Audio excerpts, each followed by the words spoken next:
My daughter-in-law handed me that bottle of Cabernet like she was presenting the crown jewels, and I should have known right then that something was off. The very next day, she called asking how the wine was. And when I told her I'd given it to her mother, the silence stretched so long, I thought the call had dropped. If you're watching this, subscribe and let me know where you're watching from. My name is Eleanor Williams, but everyone calls me Ellie. I'm 67, a widow of 3 years, and I've always prided myself on reading people. Apparently, I'd been reading my daughter-in-law Sophie wrong for 5 years. It started March 15th, my birthday. Sophie had been unusually attentive that week, calling twice, asking what I wanted. Nothing fancy, I'd said, just having family together. But Sophie insisted on bringing something special. She arrived at my ranch house with a perfectly wrapped wine bottle and a smile too bright. "Happy birthday, Ellie," she chirped. "I picked this out especially for you." The bottle was beautiful. Deep red wax seal, elegant label. Probably cost more than my weekly groceries. "Sophie, this is too much," I said. "Nothing's too much for my favorite mother-in-law," she replied. My son Michael appeared from the kitchen. "What's too much?" he asked. "Your wife bought me wine that cost more than my car payment." Michael laughed. "Mom, you paid off that car 3 years ago." The evening passed pleasantly. Dinner, Michael's stories. Sophie seeming relaxed, but she kept glancing at the wine bottle on my counter. Every time I offered to open it, she quickly suggested saving it. "It's too good to rush," she said. "You should savor it when you can really appreciate it." That should have been my first clue. After they left, I stared at that bottle. Something about Sophie's insistence bothered me. I'd always found my daughter-in-law calculating. Everything she did served some purpose. The next morning I thought about Helen Carter, Sophie's mother. We'd maintained a warm friendship despite our children's rocky marriage.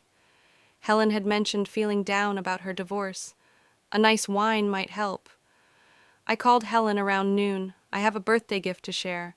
Sophie brought gorgeous wine, but you know me and alcohol. Thought you might appreciate it more." "Oh, Ellie, that's thoughtful," Helen said, brightening.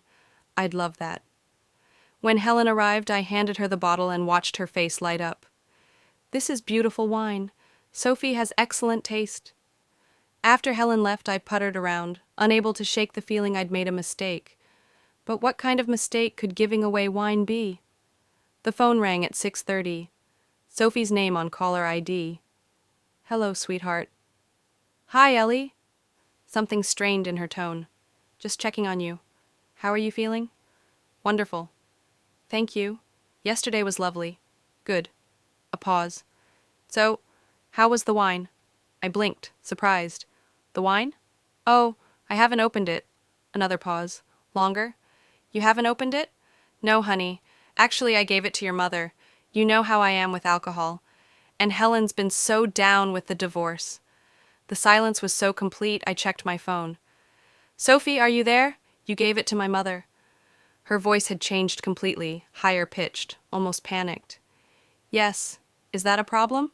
"You did what?" The words exploded out so loud I held the phone away.